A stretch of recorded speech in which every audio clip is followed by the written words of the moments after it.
ఇవాళ పైసల పంచాయతీ తప్ప వాళ్ళ ఇంట్లో ఇంకో పంచాయతీ లేదు. అందుకే ఈరోజు 150 మీటర్ల ఎత్తున ప్రాణహిత చేవెళ్ల తుమ్మిడియేటి దగ్గర ప్రాజెక్టు కట్టాలి అని మా సాగునీటి పారుదల శాఖ మంత్రి ఉత్తమ్ కుమార్ రెడ్డి గారికి ఆదేశాలు ఇవ్వడం జరిగింది. ప్రాజెక్టును అంచనా వేయడానికి నిన్న మొన్ననే టెండర్లు పిలిచినాం. దీనికి సంబంధించి తొందరలోనే ఆదిలాబాద్ జిల్లా వ్యవసాయ భూములకు మీ గోదావరి జలాలను తరలించి ప్రతి ఎకరాకు నీళ్లు ఇవ్వాలి అన్న లక్ష్యంతో తుమ్మిడియేటి దగ్గర ప్రాణహిత చేవెళ్ల ప్రాజెక్టును మళ్ళీ కడతాం. ప్రారంభోత్సవానికి పనుల ప్రారంభోత్సవానికి తిరిగి నేను వస్తా అని తెలియజేస్తున్నా.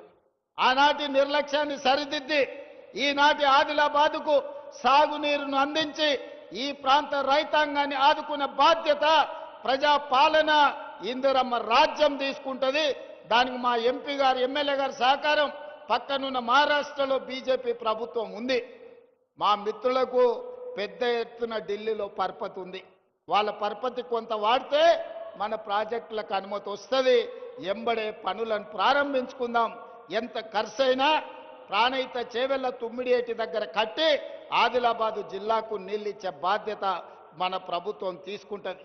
అదేవిధంగా సిమెంట్ కార్పొరేషన్ ఆఫ్ ఇండియా ఆధ్వర్యంలో ఉన్న సిమెంట్ కంపెనీ మూతబడ్డది.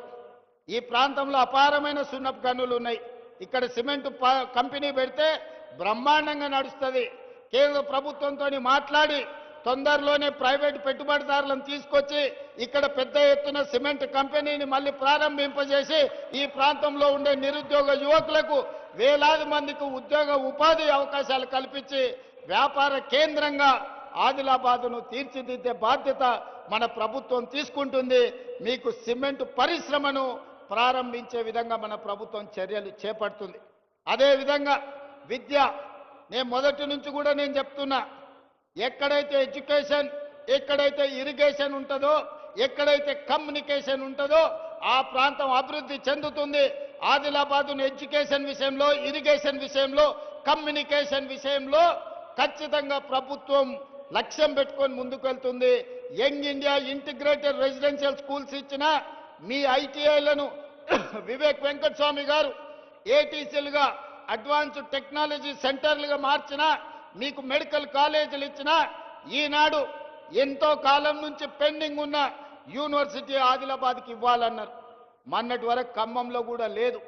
అందుకే ఖమ్మంకు డాక్టర్ మన్మోహన్ సింగ్ గారి పేరు మీద ఎర్త్ సైన్సెస్ యూనివర్సిటీని ఇచ్చి 3 రోజుల క్రితం ప్రారంభించుకోవడం జరిగింది. తప్పకుండా వచ్చే సమీక్ష తర్వాత ఆదిలాబాద్కు యూనివర్సిటీని ఇచ్చే బాధ్యత మా ప్రభుత్వం తీసుకుంటుంది. సమన్వయం చేసుకోవడానికి సుదర్శన్ రెడ్డి గారికి సూచన చేస్తున్నా. అందరితోని మాట్లాడి ఎక్కడ యూనివర్సిటీ ప్రారంభించాలనో కూడా స్థలాన్ని సేకరించండి. మా శంకర్ ఆదిలాబాద్ అంటాడు, మా బొజ్జు ఖానాపూర్ అంటాడు, మా ప్రేమ్ సాగర్ రావు గారు మంచిర్యాల అంటాడు. ఇంకా మా వివేక్ అన్న, మా వినోద్ అన్న మళ్ళీ ఎక్కడంటారో తెలియదు. జిల్లాకి ఎన్నిక నాకు అభ్యంతరం లేదు. ఇక మీరు తలా ఓ దిక్కు కూలితే నాకు కష్టం అవుతుంది. మీరు అందరు కలిసి ఒక అభిప్రాయానికి రాండి. నాకైతే ఇంద్రవెల్లిలో కడితే బాగుంటుందని అనిపిస్తుంది. నా మనసుకైతే ఆడ బావోజీ ఆడ జాతర ఉన్నది, నాగోబా జాతర, అక్కడ ఇంద్రవెల్లిలో కడితే మంచిగా ఉంటుంది. అక్కడికి వచ్చేటోళ్ళు ఉంటారు. ఇంద్రవెల్లి యూనివర్సిటీ అని పెట్టుకుంటే చరిత్రలో కూడా గొప్ప పేరు ఉంటుంది. కొమరం భీముడి పేరు పెట్టుకుంటే ఇంకా గొప్పగా ఉంటుంది. మరి మీరందరూ, ఇది నా సూచన మాత్రమే, నా నిర్ణయం కాదు. ఇక మళ్ళీ ముఖ్యమంత్రి గారు నిర్ణయం తీసుకున్నాక మళ్ళీ మమ్మల్ని ఎందుకు అడుగుతున్నారు అని అంటారు ఎవరన్నా. నేను సూచనే చేస్తున్నా. మీరు అందరూ కూర్చొని ఒక కొలిక్కి రాండి. ఆదిలాబాద్కు యూనివర్సిటీ ఇచ్చే బాధ్యత నాది. అనుమతించేది నేను, కానీ ఎక్కడ పెట్టుకోవాలనేది ఇక మీరే కూర్చొని మాట్లాడుకోరా. మళ్ళీ ఆ పంచాయతీలకు మాత్రం నన్ను లాగకండి. మీకు యూనివర్సిటీ ఇచ్చి మన పిల్లల్ని చదువుకునేటట్టు, చదువుకున్న వాళ్ళకు ఉద్యోగాలు ఇప్పించే బాధ్యత నాది. అదేవిధంగా తెలంగాణ ఉద్యమం అంటేనే నిరుద్యోగ సమస్య. నీళ్లు, నిధులు, నియామకాలు అన్నారు. మరి నియామకాలు ఎవరికి వచ్చినాయో మీకు తెలుసు. వాళ్ళ ఇంట్లో ఎంతమందికి ఉద్యోగాలు వచ్చినాయో తెలంగాణ వచ్చినాక మీరే చూసారు, నాకంటే ఎక్కువ. మరి ప్రజలకు రాలే. అందుకే 10 ఏళ్ళు ఖాళీలుగా ఉన్న ఉద్యోగాలను భర్తీ చేయాలని వచ్చిన సంవత్సరం నుంచే, వచ్చిన రోజు నుంచే మొదలుపెట్టి సంవత్సరం తిరిగే లోపల తెలంగాణ రాష్ట్ర ప్రభుత్వంలో 60,000 ఉద్యోగ నియామకాలు చేపట్టి ఎల్బీ స్టేడియంలోనే ప్రజల సాక్షిగా 61,000 మందికి నియామక పత్రాలు ఇచ్చినాం. గ్రూప్ 1లో మనం ఉద్యోగాలు ఇస్తే 15 ఏళ్ల నాటి ప్రభుత్వం నియామకాలు చేపట్టలే. నేను ప్రక్షాళన చేసి తెలంగాణ పబ్లిక్ సర్వీస్ కమిషన్ పెద్ద ఎత్తున పారదర్శకంగా పరీక్షలు నిర్వహించి 563 మంది గ్రూప్ 1 అధికారులను ఆనాడు సెలెక్ట్ చేస్తే కోట్ల రూపాయలు ఇచ్చి కొనుక్కున్నారని పేదోళ్ళ పిల్లల్ని వాళ్ళ చదువులను వాళ్ళని అవమానించారు. అందుకే కోర్టుకెళ్ళి తప్పుడు ఆరోపణలు కొట్టేపిచ్చి ఈరోజు 562 మంది గ్రూప్ 1 అధికారులను తెలంగాణను అభివృద్ధి చేయడానికి, తెలంగాణ పునర్నిర్మాణంలో భాగస్వాములు చేయడానికి వాళ్ళకు ఉద్యోగాలు ఇచ్చినాం. గ్రూప్ 2లో దాదాపుగా 785 మందికి ఉద్యోగ నియామక పత్రాలు ఇచ్చినాం.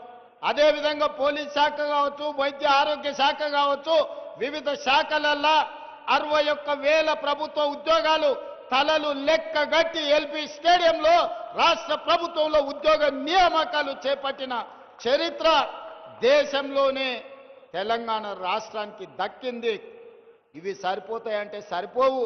రాబోయే రోజుల్లో ఇంకో 40,000 ప్రభుత్వ ఉద్యోగ నియామకాలకు ప్రక్రియ చేపట్టి ఈ సంబరాలు ముగిసిన వెంటనే సమీక్ష చేసి ఇంకో 40,000 ఉద్యోగాలు మొత్తం 1 లక్ష ప్రభుత్వ ఉద్యోగ నియామకాలు చేపట్టి మా నిరుద్యోగ యువకులకు ఊర్ల సర్పంచులు, వార్డు మెంబర్లు, ఎన్నికలు, రాజకీయాలను తిరగకండి.